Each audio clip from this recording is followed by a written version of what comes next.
Almost. There you are. Hello, everyone. My name is Chris Luchs, and I am going to be the moderator for the Padlet tonight. I'll also be helping out here and there throughout the presentation. So we'll go ahead and get the intro slide started.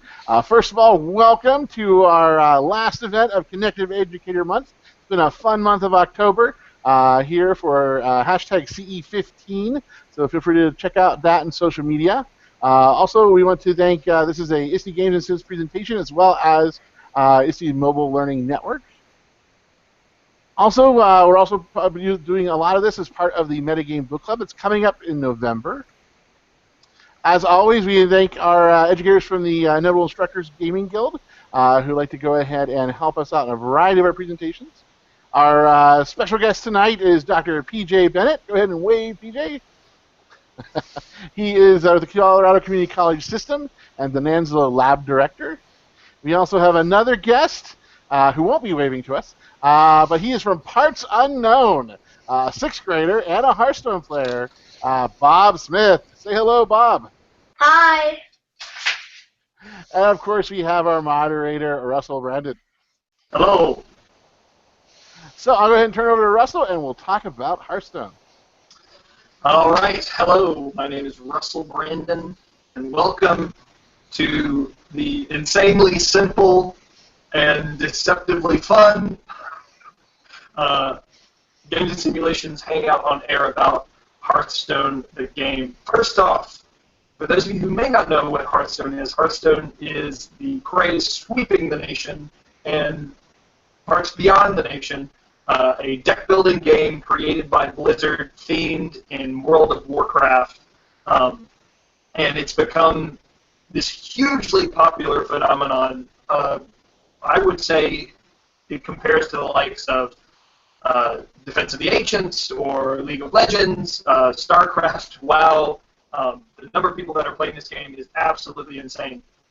But basically, Hearthstone is a deck building game, and I want to ask PJ this question because I feel like he's got a good handle on teaching people this. But so if you could describe Hearthstone in 3 sentences, what would you say? Get my mic back open here. I would say Hearthstone is a collector's trading card game that allows you to create and build decks to battle other people in real time.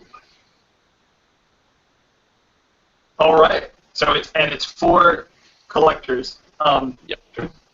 One of the big reasons why we wanted to have this hangout was I think a conversation that was had regarding Hearthstone and statistics, and this idea that a deck building game like Hearthstone could be used to actually teach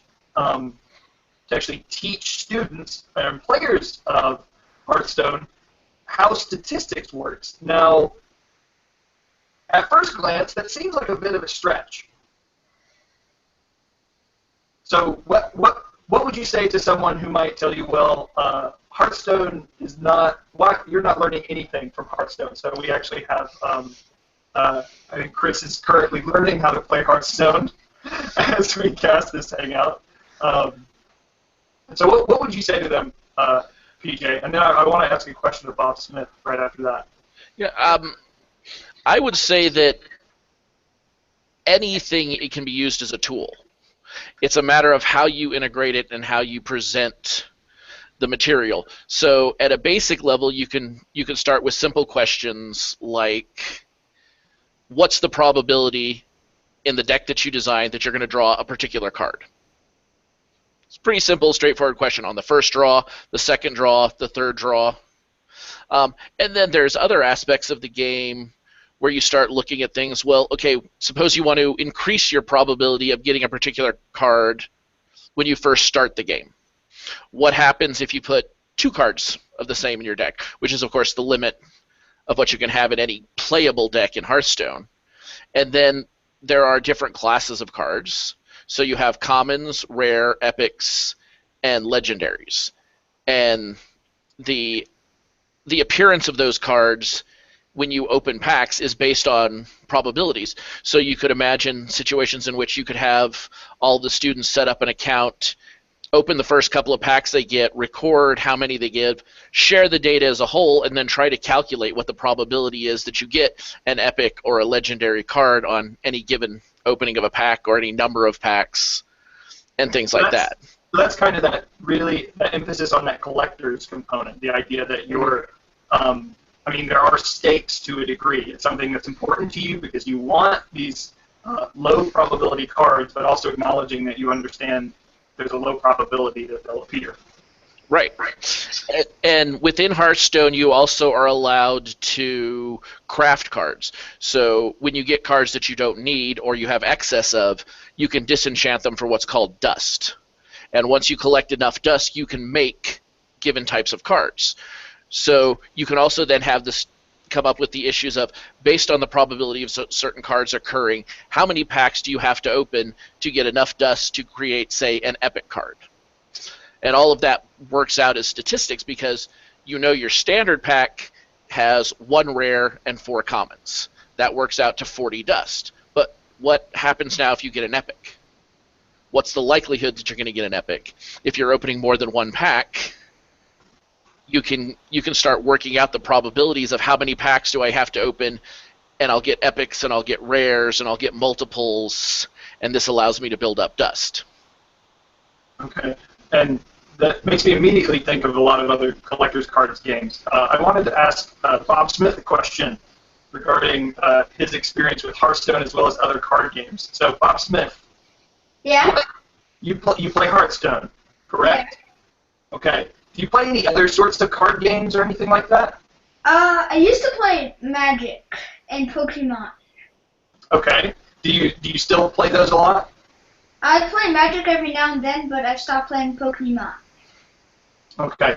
And how often do you think you play Hearthstone? 1 to 3 times a week. 3 times a week. What do you have a favorite? I don't want to cause any rifts between Magic, Pokemon, and Hearthstone players, but I have a preference. What about you, Bob? Do you have a favorite? My favorite is Hearthstone. Okay. Do you think you know why? Have any ideas about why you might think it's your favorite? Well, because Pokemon, like, no one follows the rules when you play it at school or whatever. Okay. And in Magic, your, like, hero guy has less health. Oh, okay. So Hearthstone, you can actually play a little bit longer, and Pokemon, it's a little harder for people to follow the rules, it seems. Yeah. Okay.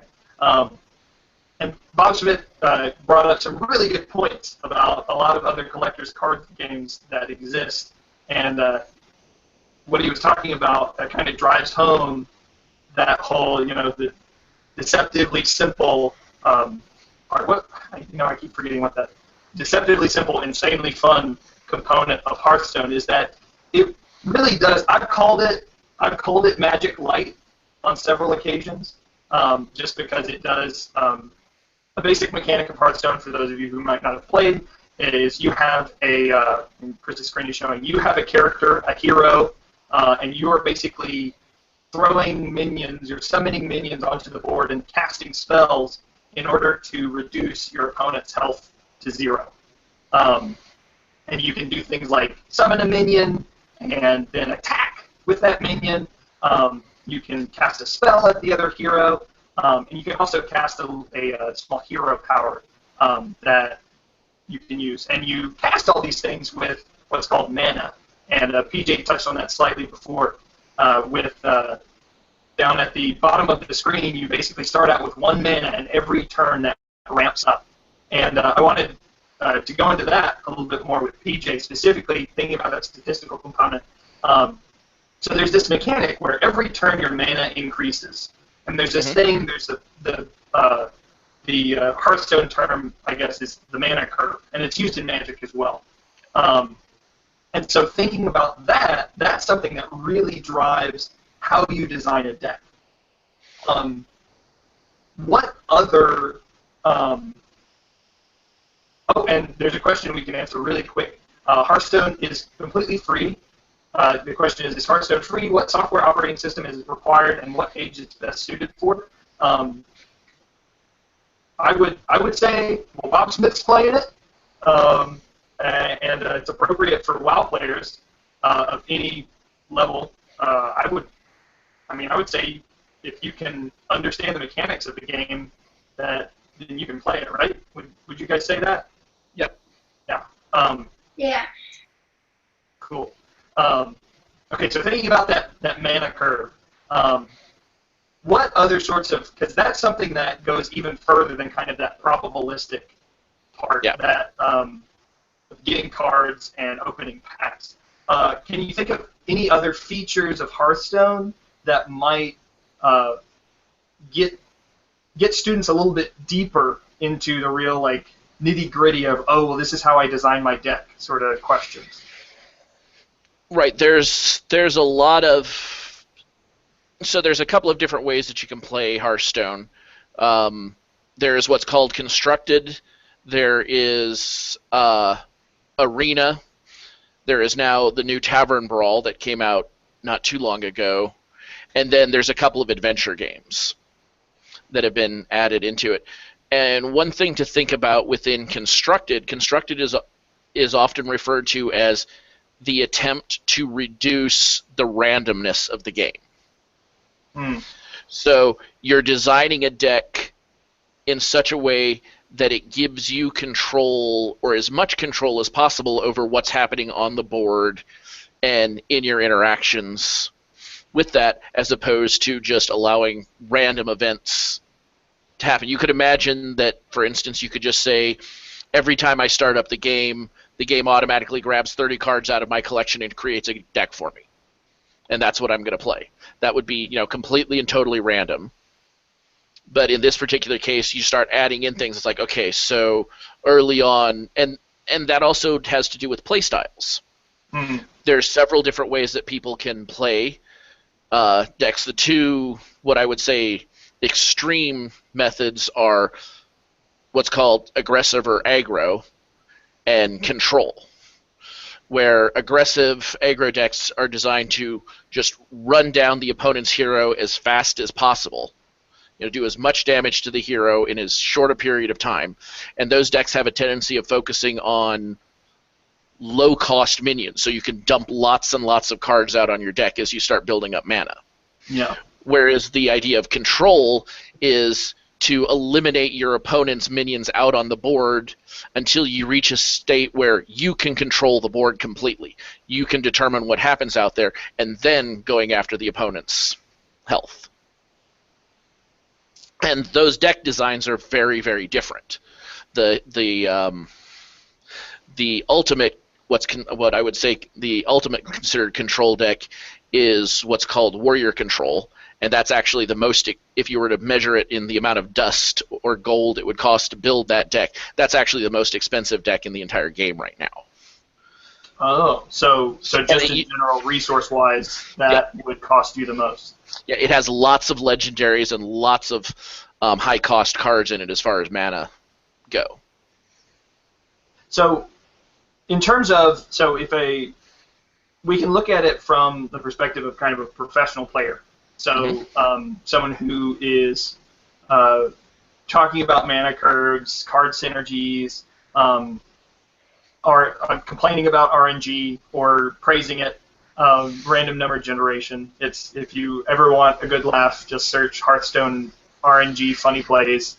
And some really hilarious reactions from streamers playing the game. But a step beyond that, so one thing that I've seen, and BobSmith, you can ring in if you'd like to, is that even though you can get to that really high level of really understanding the game, there's this sort of thing that draws you in initially more than a lot of other card games. And I've been tossing it around in my head, and I'm wondering what do you guys think Hearthstone? What is it that it gets right that makes it less intimidating than, say, a Magic or a Pokemon. Yeah. I think that it is because in like Magic or Pokemon, you have less possibilities for like returning from like, let's say your best card died. While in Hearthstone, if you have like the bomber guys and they kill it, you have the chance of killing one of their minions or end up killing the hero. That's a good point. PJ, if you want to answer, we can follow up with that. Or Yep. No, I think those are excellent points. I also think the fact that, as you stated earlier, some people have referred to it as Magic Light, and there is definitely something to be said for that, because, of course, in Magic, you can determine how to defend against the opponent's attacks. Mm-hmm. Whereas in Hearthstone, the Blizzard made the active choice to not allow that to make the online component more stable. There's actually a slight delay in what the two opponents are seeing that allows the games to sync no matter where the two players are in the world. And that delay makes it sort of impossible for me to go, oh no, I want to jump this guy out to block that person's attack like you would have in Magic. So there is a certain level that makes it a little bit simpler. But at the same point in time, for those people that really want to, if you say you want to play ranked and get to the highest levels of ranks, then you really, really have to start understanding your decks and your opponent's decks and the likelihood that certain events are going to happen, and be able to predict moves multiples plays ahead, and that adds a level of complexity for those people who want to do it.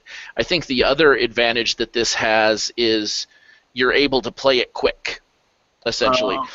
I have 15 minutes. I can jump online. I can play a match, jump back off, and get back to what I'm doing. There's a question here. Is it just digital, or are they?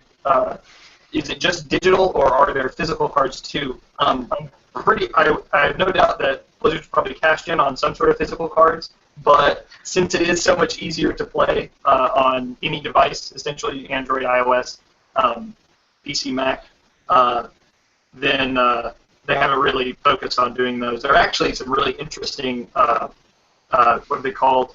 The gatherings, the Hearthstone gatherings. Fireside Gatherings. Fireside Gatherings, where in different cities they'll try and organize groups of people to come in. I mean, with their devices, mind you. They don't come in to play with physical cards. They still use their devices to play the game. But to get together and kind of prompt that community component. All right. I'm sorry. I was saying you can, in fact, win a special card back for participating in Fireside Gatherings. That's one of the little awards that you can get for playing different types of Hearthstone, or card backs. As I understand it, there actually was a long time ago a very small physical game, but at present there really isn't physical cards for Hearthstone. Yeah, I imagine they would mainly be for fun, just to have a souvenir.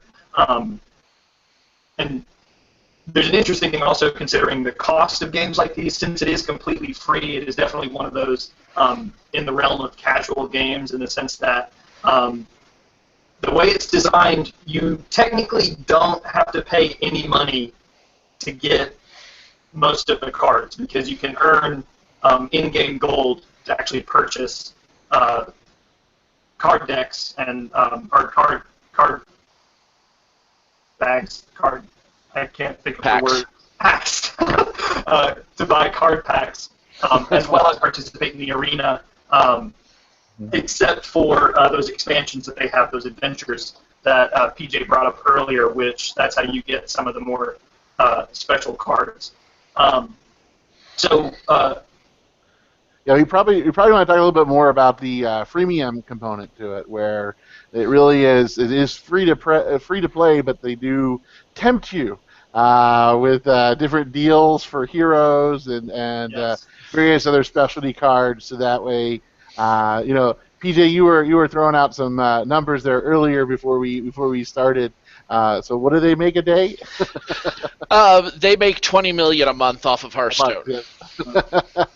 So even though it's a free game, they're still making millions of dollars off of it because they do have 99-cent sales and different things like that. So they do get your players to set it up, and it is tied to a credit card. And so while it's not a subscription model, they still have lots of little goodies for getting people to spend some of their disposable income towards the game. So there's lots of different people who in fact, they just kicked off the World Championships. Yes. I think there's $1 million prize, I believe, for it's a quarter of a million. Yes. For Hearthstone. So they're kicking off their big World Champions pieces now because BlizzCon is coming up in November, and so they're getting Hearthstone going as well as some other things.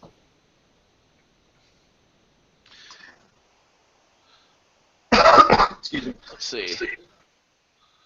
Where is? So another, and they also have the they have a college scholarship championship as well for Hearthstone, which is actually really, really interesting in terms of we have sometimes it is a lot of a stretch to find connections like games to learning and how does this transfer? What's the value in this? You're throwing your life away. Why do you play so much Hearthstone? But a more and more apparent reality that we're constantly reminded of is the fact that MLG, Major League Gaming, has not quite. I mean, it's still definitely basketball player status, but it is something that for some people is a viable living for an amount of time in their life. Living off of tournaments is probably a pretty inconsistent lifestyle, but learning how to play a game well is not just something that you talk about with your friends now. Now it's something that can actually be viable in terms of actually making some sort of income. Yep. Just to, let's see here. Let me play a little video. This just shows people a little bit about what it looks like to open packs.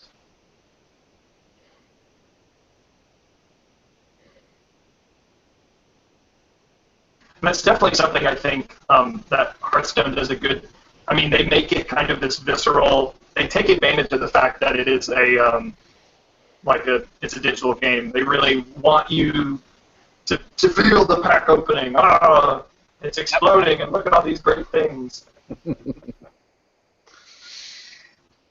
Yeah, this is a little video of 10 packs in the newest expansion.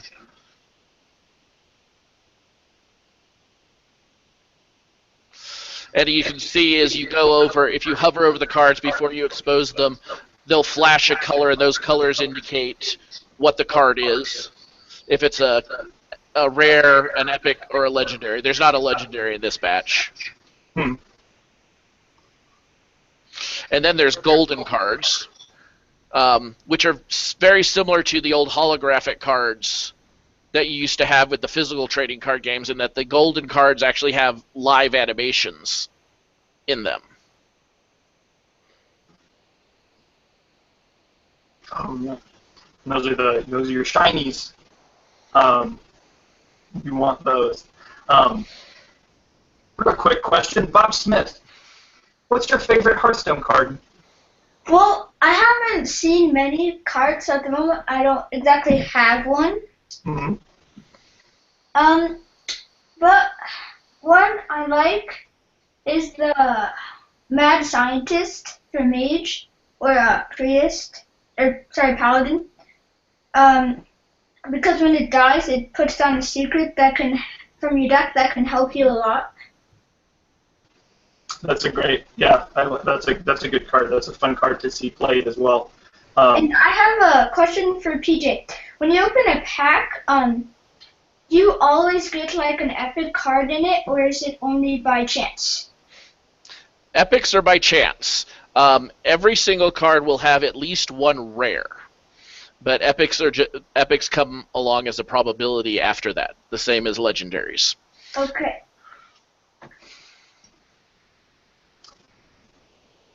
Awesome. And BobSmith bringing up another great example of some interesting Hearthstone mechanics. And that's one thing I wanted to touch on really quickly is, so we've got the game that's set up. We've got this basic mechanic of your hero, you're summoning minions, you're casting spells. But one thing that you see a lot of is card synergies and how those affect the play of a game. And one thing that I saw recently, if we could switch to my screen real quick. I think if I can share that, screen share. Sorry. Is recently there was a card release. So this is one mechanic in the game called Death Rattle, where essentially a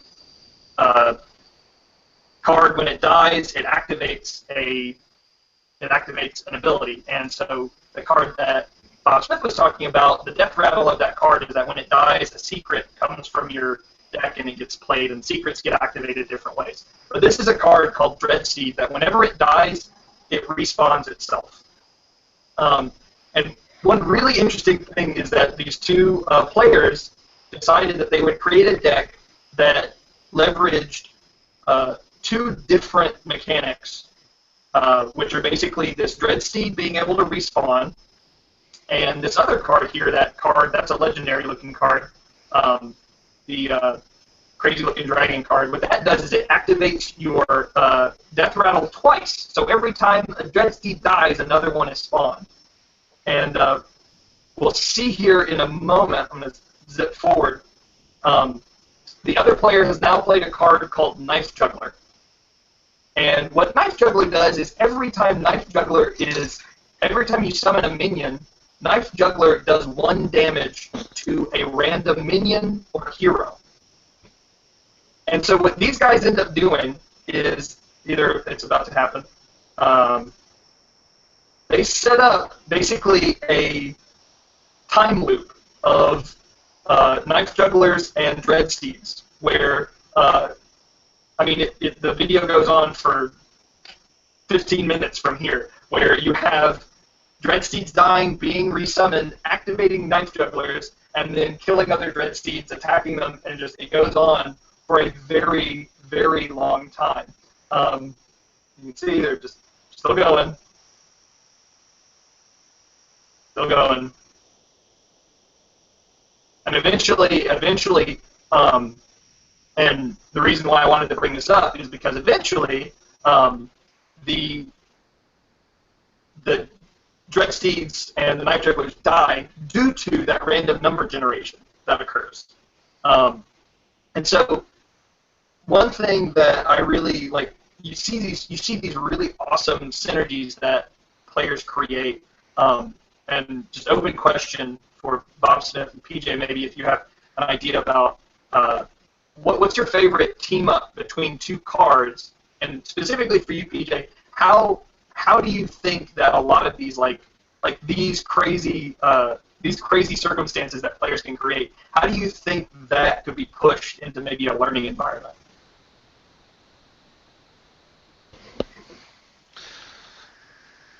All right. Get me back here.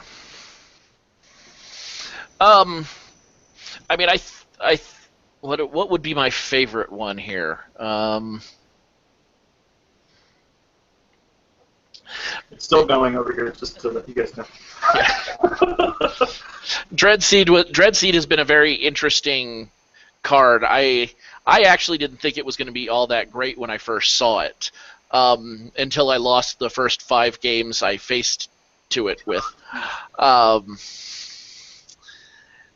So there is one. I have one deck that I call Bloody Shaman. It uses a particular card that's called Bloodlust, and what that card does is it gives everything you have on the board +2 attack. And the way this deck plays is you try to build up a group of minions on the board while you hold Bloodlust, and then you play this card, and it allows you to do a massive amount of damage in 1 turn. Mm. So it's sort of a work, throw down the card, the game's over, and you've won. That's one of the few. I don't play a lot of really combination-rich decks. I actually have always preferred the control style of play for a lot of things. The other one that I do play a bit is the first release of expansion cards, Goblins versus Gnomes, created a new type of spell that are called spare parts. There's these little 1-mana spells, and there's an epic card called Archmage Antonidas that anytime you play a spell, he gives you a fireball, which is a 6 damage spell. And he's one of the mage-specific legendaries. Previous to Goblins versus Gnomes, he actually wasn't that. You'd think about, oh, he gives you a fireball spell, it's got to be a great card. He was 7 mana. Late gameplay, there were often you didn't have a lot of spells left to use with him right away, and he was not that hard to kill. So he wasn't that useful. Now with these little 1-mana spells, if you can hold on to him, if you draw him and hold on to him until turn 10, you can play him, play 3 of these 1-mana spells, and get 3 fireballs, 18 damage. And one of those 1-mana spells that you can get is Stealth, which basically hides your card for a turn so that they can't be attacked by normal mechanisms. There's some random ways and area effect that can kill them, but that often will let you get 2 turns out of this particular card, which now made him a very valuable playing card, and I do play that combination in my mage decks on occasion. Do you have a combination, BobSmith, that you enjoy? Not really. My plan in Hearthstone is to put down cards that do a lot of damage and hope they have charge. Go face. Face is Hunter!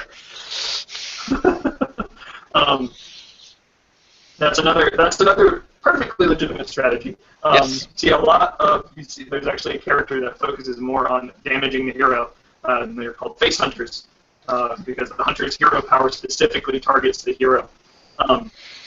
So one of the things, and one of the things that really got me excited about this game, and kind of going back to what we're talking about with these combinations, is I wonder about putting students into situations where they're supposed to find situations like this. So like making a Dreadsteed Knife Juggler deck, and then setting up a situation in which you get this death loop between the things, and basically setting up a puzzle.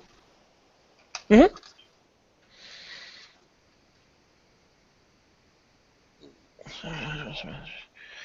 Sorry, I'm just looking at the questions, making sure I haven't missed anything. No, that's fine. No, I do have a question. So I have a question for BobSmith. I hear that you have been doing research, and that the technology coordinator at your school will let you play games if they're educational. So would you like to report to us on what your research was? Sure. So my research was on how it's educational. And I found a lot of reasons. So the 4 reasons, or the 3 reasons are math, strategy, and adaptability. Mm-hmm. For math, it pretty much says that the game requires you to continually make calculations, and then you have to wait and then you have to calculate whether or not it's a good thing to use all your mana or to save some and use it and just save it. For strategy, it involves the decks, where you build a deck that'll go best to your playing methods. And then the adaptability is that your opponents have to put in a lot of thought into their strategy as you have, so you have to stay on your toes. Even though you can play a card does not always mean you should. And then part of the game is anticipating what your opponent will play next and being prepared for it. Counting cards. Yes, counting cards. Yes, yes. Yes. Knowing what's up there in each of the decks up there. We also have a question from Lear asking, what is the social aspects of the game? Essentially, it sounds a bit like Magic the Gathering, as we noted. In Magic terms, we tend to socialize during Swiss-style tournaments or in large group play, 4, 6, 8, or 12 players. Can you play with larger groups with Hearthstone?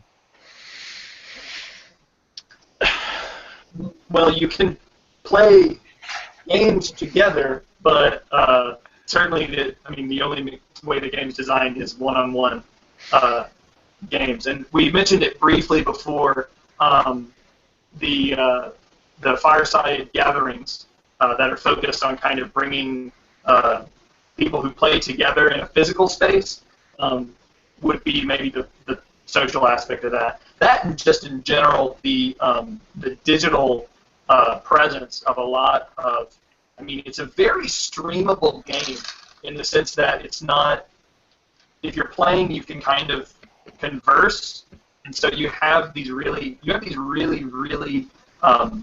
astute streamers who will sit there and they'll play a card game, and as they're playing, they'll explain what they're doing, and they'll go through everything, and they'll have conversations with people in Twitch chat and things like that.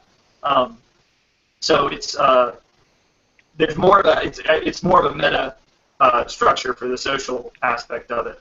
It's certainly not within the game itself that's designed for that. Yeah.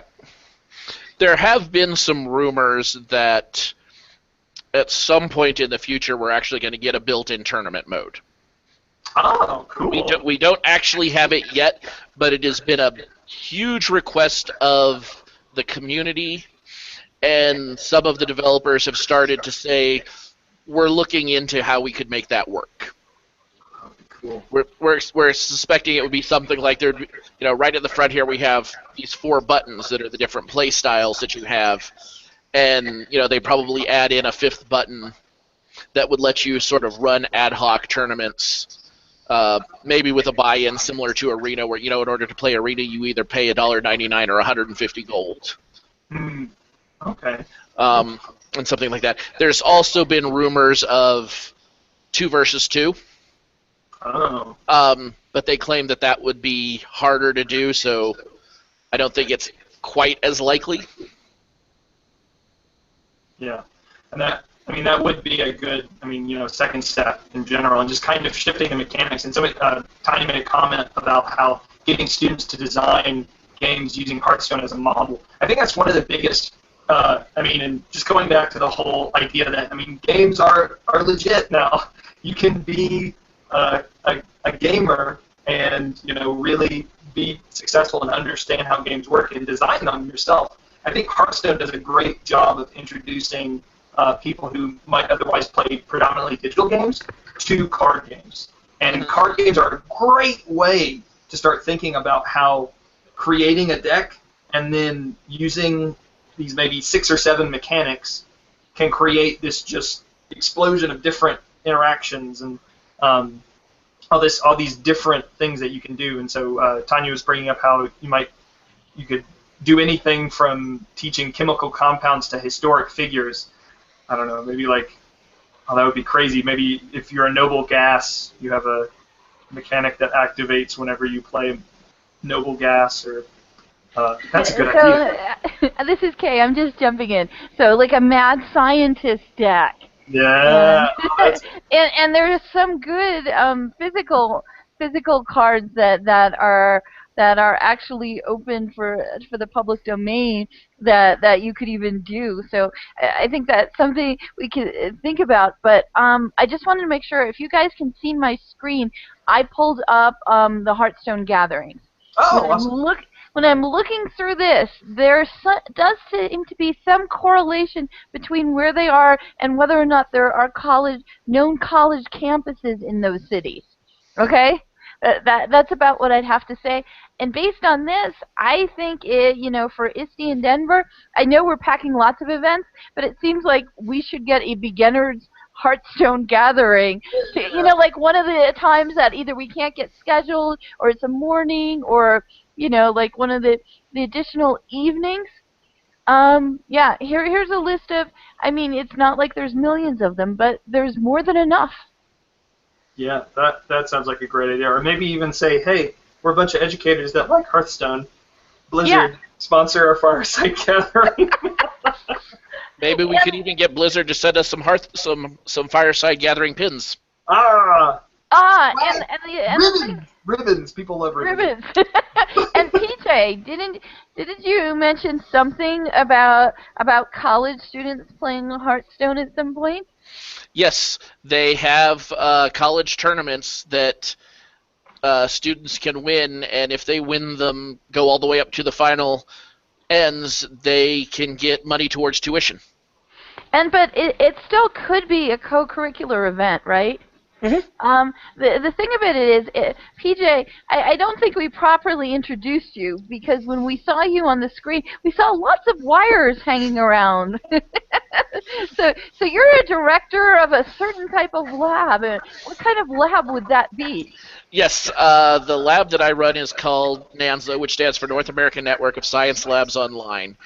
We build and design technology that allows students to do science labs from anywhere in the world by running actual scientific equipment through the internet. So students can log in from their computer at home and they can run microscopes, spectrophotometers, air tracks, and all those things that are physically located in my lab from their home. I mean, we've had students log in from Korea, Singapore, Delhi, and in real time run science lab experiments here in our face-to-face lab. So you really, when you say you think that this is possible for students to do, you really push the envelope on the virtual and online, right? I have been known to, yes. So I mean, this could actually get like crazy fun, because you basically do stuff that we normally see if we were watching the sitcom like The Big Bang Theory, right? When we see Sheldon controlling something, lights in Japan or something like that. That's like what you do, right? There's some of my microscopes over there. Great. And let's see, I've got boxes over here that let you do photosynthesis experiments using oxygen and CO2 sensors. Oh, that's cool. Yeah. Just some of the few things I have here in my lab. A little graphic game, played by people in different locations is nothing. Isn't really pushing it, is it? Nah. Okay. So when you say you think it's doable, Blizzard has really many more servers than I do. Yeah. So, and by the way, we've been diverted because you were showing us your pretty lab. So, somebody's asking now, how do students get connected to your lab? We can divert from Hearthstone for just a couple minutes. Yeah. So we work with the schools themselves, and those schools will then decide that they want to incorporate a particular activity into their curriculum, and once that's decided, we will, sorry. You're playing. My computer's a little loud to me at the moment. I figured I should actually play at least one match while we're on about all of this. And then we send to those instructors a link and a pin, and then the students use those link and pins, and they will sign up for a date and time to run that lab. We usually run a given lab for about a week or so, and then we move on to the next lab that we're doing. And it's a fully web integrated system, so right now all they have to do is add a little tiny plug-in to their web browser, and we're in the process of even doing away with that so they can just log on to a web page and run it. Cool, and hopefully that answers Christina's question about your virtual lab. Yeah, the other nice thing about Hearthstone is you can actually play with the game board. Oh yes. Okay, we have to talk about that really briefly. We're almost out of time, but I think that one of my favorite things about this game is the fact that you can sit there. It has built-in fidget toys that it's hilarious to see. Like basically, it's to keep people's what is it, APM, their actions per minute up. So Yep. they're continually, because if you look at a StarCraft player, oftentimes they are clicking everywhere on the map, moving units, doing things, everything like that. And Hearthstone's certainly not something that requires that sort of activity. But you'll see players who do things like that. They'll sit there and they'll just click on the board and dust will come up. They'll click on the windows over there on the church and break them. They'll drop the bucket into the well. They'll annoy the griffin. And I just think it's very much an aesthetic choice, but it's also something to think about in terms of when you're introducing someone to a game that's somewhat slow-paced, giving them little things to do in between and think about can be a really good feature.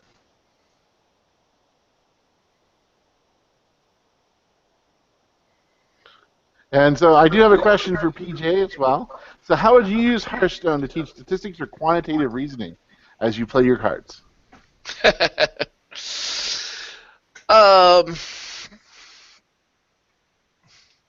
For quantitative reasoning, huh? Yes. Or statistics, if you prefer that. I think part of the things one of the things that I think would be useful for statistics at least, and I think you can do that too, is looking at the issues of the probability of events and sample size. So, for instance, if you looked at just opening, say, 2 packs, and then asked the students to calculate probabilities of events, some students are probably going to get lucky and they'll get really good draws. They'll get lots of epics or legendary or something like that, and if they calculate their events, they're going to come up with very different statistics. Whereas if you then gathered the data for the entire class, say 30 or 40 students, and said, what's going on, what are your probabilities, the students are likely to come up with a very different answer. So that lets you look at the issues of probabilities are a population as a whole, not just a single event.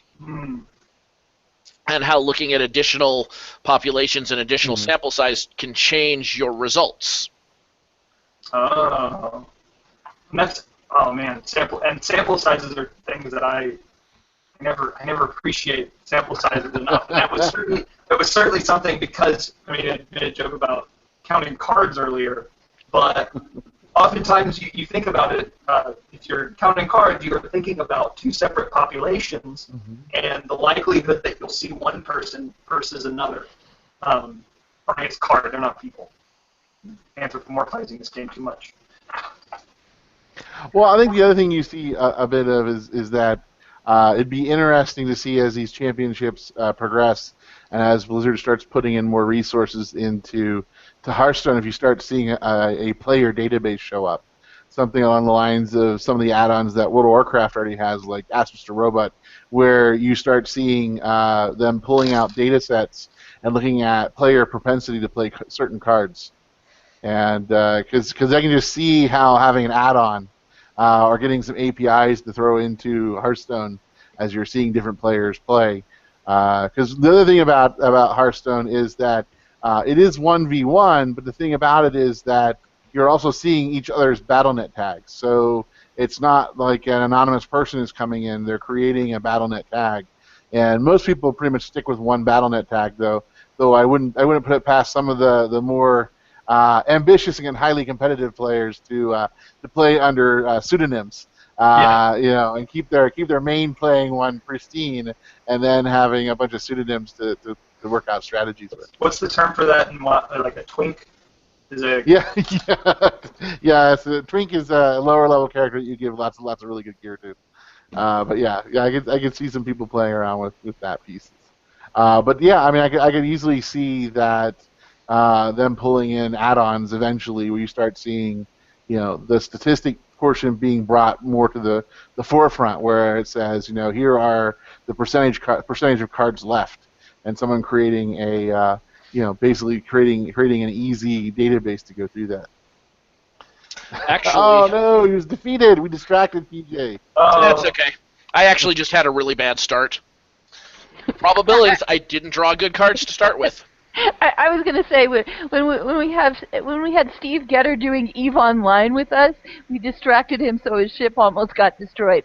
So so we have a habit of doing that distraction. Sorry about that, PJ. We should have warned you. That's okay. All right. So I mean, we've gone up and above what we need. Are there any other questions that we No, have? I think we are good question-wise. So thank you everyone for watching. We have some upcoming events that are going to be coming up here in November. We'll have the Metagame Book Club. We will also have the Hour of Code Week. And then we'll also go ahead and apparently my screen decided it didn't want to share. So we'll see what happens. So we also have in spring 2016, we have Interactive Fiction, we have ISTE ARG and Minecraft Unsymposium, and also during the summer we have the Summer Book Club. So I want to thank everyone for watching. Thanks again to the Mobile Learning Network, the Game Sim Network, and as well as everyone enjoy what's left of your Connected Educator Month, and we'll see you guys next time. Thank you for watching. Sounds good.